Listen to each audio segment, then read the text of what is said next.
कल्पना कीजिए, हिमालय की बर्फीली ऊंचाइयों पर एक ऐसा मंदिर जहां इंसान के लिए सामान्य रूप से सांस लेना भी बहुत मुश्किल हो जाता है, जहां हर साल कई कई फीट बर्फ गिरती है और जमा देने वाली सर्द हवाएं चलती हैं। आज की इस चर्चा में हम एक ऐसे ऐतिहासिक और आध्यात्मिक अजूबे की बात करेंगे जो अपने आप में एक बहुत बड़ा रहस्य है, क्योंकि जब आसपास की हर एक चीज समय और प्रकृति की मार से टूट बिखर जाती है, तब भी ये प्राचीन ढांचा बिल्कुल सीना ताने खड़ा रहता है। तो चलिए सीधे इस सबसे बड़े सवाल पर आते हैं। एक ऐसा मंदिर जो लगभग 400 सालों तक, जी हाँ, पूरे 400 साल पूरी तरह से बर्फ के नीचे दबा रहा, वो बिना टूटे कैसे सुरक्षित बच गया? क्या ये प्राचीन भारत की कोई ऐसी रहस्यमयी इंजीनियरिंग थी जिसे हम आज तक नहीं समझ पाए हैं, या फिर इसे भगवान शिव की असीम दिव्य शक्ति ने बचाकर रखा? इस अद्भुत चमत्कार को समझने के लिए हमें सबसे पहले इसके दिव्य इतिहास में जाना होगा, जिसके तार सीधे महाभारत के युग से जुड़े हैं। हिमालय की गोद में बसा केदारनाथ धाम 12 ज्योतिर्लिंगों में सबसे प्रमुख माना जाता है। मान्यता है कि महाभारत के विनाशकारी युद्ध के बाद पांडव अपने पापों से मुक्ति पाने के लिए भगवान शिव को खोज रहे थे, लेकिन शिवजी उनसे नाराज थे और उन्हें दर्शन बिल्कुल नहीं देना चाहते थे। कथाओं में बताया गया है कि भगवान शिव ने एक बैल का रूप ले लिया और हिमालय की वादियों में छिप गए। जब महाबली भीम ने उस बैल को पहचान लिया और उसे पकड़ने की कोशिश की, तो भगवान शिव धरती में समाने लगे। उस समय बैल की पीठ का ऊपरी हिस्सा, यानी जो कुबड़ वाला भाग होता है, वो केदारनाथ में प्रकट हुआ। और यही वजह है कि केदारनाथ में मौजूद शिवलिंग किसी सामान्य गोल आकार का नहीं है, बल्कि वो एक बहुत ही खास त्रिकोणीय और उभरे हुए रूप में है। अगर हम इसके इतिहास के पन्ने पलटे तो पता चलता है कि ये पवित्र स्थल कई हजार सालों में विकसित हुआ है। ऐसा कहा जाता है कि सबसे पहला मंदिर पांडवों ने बनवाया था। उसके बहुत बाद 8वीं शताब्दी में महान गुरु आदि शंकराचार्य जी ने इसका पुनर्निर्माण कराया। लेकिन इसके बाद प्रकृति ने इसकी ऐसी ऐसी परीक्षाएं ली जो किसी को भी हैरान कर दे, चाहे वो 13वीं सदी का लिटिल आइस एज हो या फिर 2013 की वो खौफनाक बाढ़। हर बार ये मंदिर मजबूती से खड़ा रहा। अब इस पूरी कहानी में जो बात सबसे ज्यादा चौंकाने वाली है, वो है 13वीं और 17वीं शताब्दी के बीच का समय। वैज्ञानिकों और इतिहासकारों के अनुसार इस दौरान हिमालय में भयानक ठंड और ग्लेशियर विस्तार का दौर आया था। कई रिसर्च ये साफ बताती हैं कि उस समय केदारनाथ मंदिर भारी बर्फ और ग्लेशियर की परतों के नीचे पूरी तरह से दब गया था। जरा सोचिए, ये कोई 1 या 2 साल की बात नहीं थी। पूरे 400 साल तक ये मंदिर एक भयानक डीप फ्रीज में रहा। ये सच में दिमाग सुन्न कर देने वाली बात है।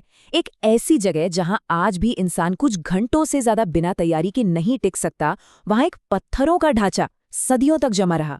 400 साल बर्फ में दबे रहने के बावजूद ना तो मंदिर की कोई दीवार दरकी, ना ही इसकी नींव हिली, और मुख्य ढांचा तो बिल्कुल जस का तस रहा। इसे देखकर ये सवाल उठना बिल्कुल लाजमी है कि क्या उस दौर के निर्माताओं के पास निर्माण की कोई ऐसी तकनीक थी जो आज के हमारे एडवांस्ड विज्ञान की भी समझ से बाहर है? जहां एक तरफ दुनिया भर के वैज्ञानिक इस इंजीनियरिंग के रहस्य को सुलझाने में लगे हैं, वहीं हिंदू आस्था इसका एक बहुत ही गहरा और आध्यात्मिक कारण मानती है। भक्तों का तो यही दृढ़ विश्वास है कि ये मंदिर सिर्फ पत्थरों को जोड़कर बनाया गया कोई साधारण ढांचा नहीं है, बल्कि ये स्वयं भगवान शिव की साक्षात उपस्थिति है। ये वो पवित्र स्थान है जहां प्रकृति भी महादेव की आज्ञा के बिना एक तिनका भी नहीं हिला सकती। इस मंदिर की मजबूती की एक और सबसे खौफनाक परीक्षा साल 2013 में हुई, जिसे याद करके आज भी लोग सिहर उठते हैं। भारी बारिश, बादल फटना और अचानक चोराबारी ग्लेशियर झील के टूट जाने से कुछ ही घंटों के अंदर पूरा का पूरा केदार घाटी क्षेत्र एक भयंकर तबाही में तब्दील हो गया था। प्रकृति का वो रूप इतना रौद्र था कि उसने वहां के पूरे नक्शे को ही बदल कर रख दिया। उस दिन वहां असल में क्या हुआ था, उसकी कल्पना करना भी मुश्किल है। एक तरफ जहां आधुनिक कंक्रीट से बनी बड़ी बड़ी इमारतें, पक्के रास्ते और मजबूत पुल पानी के तेज बहाव में ताश के पत्तों की तरह बह गए, वहीं दूसरी तरफ केदारनाथ का ये प्राचीन मंदिर बिल्कुल अड़े खड़ा रहा। उस प्रलयंकारी बाढ़ और मलबे के बीच भी मंदिर का गर्भगृह पूरी तरह सुरक्षित बच गया। अब यहाँ पर जिस चीज ने सबसे बड़ा किरदार निभाया, वो थी एक विशाल चट्टान जिसे आज हम भीमशिला के नाम से जानते हैं। जब बाढ़ का विनाशकारी पानी पहाड़ों से तेज गति से मंदिर की ओर बढ़ रहा था, तब पानी के साथ बहकर आई वो विशाल चट्टान ठीक मंदिर के पीछे आकर रुक गई। इस चट्टान ने एक मजबूत ढाल का काम किया और पानी के उस खौफनाक बहाव को 2 हिस्सों में चीर दिया। पानी मंदिर के दोनों तरफ से बह गया और मुख्य मंदिर खरोंच तक आए बिना बच गया।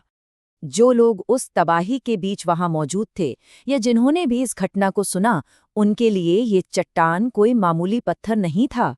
चारों तरफ मचे मौत के तांडव के बीच इस शिला का बिल्कुल सही समय और बिल्कुल सही जगह पर आकर रुक जाना किसी चमत्कार से कम था क्या? इसे सीधे तौर पर भगवान शिव द्वारा भेजी गई एक रक्षा ढाल माना गया, जिसने अपने पवित्र स्थान को बचा लिया। चलिए आस्था से थोड़ा हटकर अगर हम विज्ञान और वास्तुकला के चश्मे से देखें तो इस 85 फीट ऊंचे मंदिर की बनावट कुछ ऐसी है जो बड़े बड़े इंजीनियरों का दिमाग घुमा देती है। ये प्राचीन भारतीय विज्ञान का एक ऐसा मास्टरपीस है जिसका तोड़ आज की आधुनिक तकनीक के पास भी नहीं है। इस मंदिर के निर्माण की कुछ बातें सच में हैरान करती हैं। पहली बात तो ये कि इन विशाल पत्थरों को जोड़ने के लिए किसी भी तरह के आधुनिक सीमेंट या गारे का इस्तेमाल नहीं हुआ था। इसके बजाय पत्थरों को एक बेहद जटिल इंटरलॉकिंग तकनीक से आपस में फंसाकर जोड़ा गया है। साथ ही मंदिर को उत्तर दक्षिण दिशा में बनाया गया है, जबकि भारत के ज्यादातर मंदिर पूर्व पश्चिम दिशा में होते हैं। विशेषज्ञों का मानना है कि इसी खास इंटरलॉकिंग और दिशा के अनोखे चुनाव ने मंदिर को बाढ़ और भारी बर्फ जैसी आपदाओं से बचाए रखा है। लेकिन यहाँ एक ऐसा सवाल सामने आता है जिसका जवाब किसी के पास नहीं है।